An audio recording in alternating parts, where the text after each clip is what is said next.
Minister for Education and Culture, Honorable Myron Walwyn, says initiatives put in place by government to strengthen teaching and learning, as well as educational leadership, will go a long way in helping to develop a learning environment that respects the learning capacity of all students. Delivering remarks to mark the start of Education Week 2016, Walwyn said, "Inclusion is a right, not a privilege for a select few." As we think about the future, let us think about how we can better work together to produce an inclusive education system which unleashes success for differently abled students and indeed success for all. Giving every child a sense of belonging, value, and worth enhances their overall quality of life.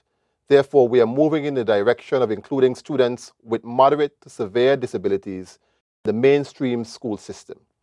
In the not-too-distant future, we will work to establish a special class in one primary school and one secondary school to allow for the inclusion of students presently attending the Eslin Henley Richer School for all or part of the school day.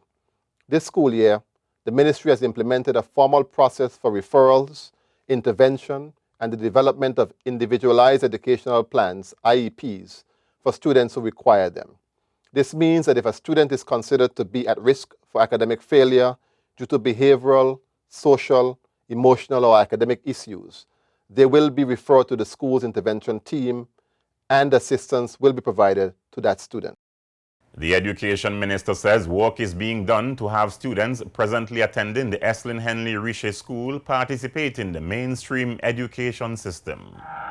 If the attitudes, structures, and processes of the system are failing our young people, then it is not the young people who should change. It is the system itself which must change.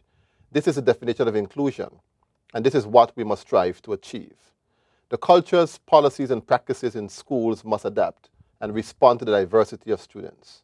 We must create opportunities, customize education to the learner, and we must invest in our human resources. Most importantly, we must be willing ourselves to learn. The first lesson we must learn is that students with differences must not simply be looked at as having problems to overcome. All students have potential, and their diversity must be celebrated and embraced. This demands a shift in the attitude that will make some persons uncomfortable, and it requires determination to change. You are aware by now that my ministry has already made strides to ensure that inclusion is not simply a theoretical ideal for us, but rather a near reality.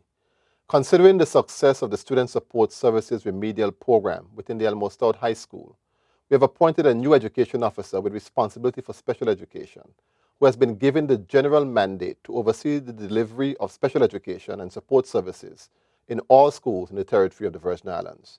There is no better time than now for our schools, our teachers, and our community to realize that the differences in our children are fundamental to who they are as learners.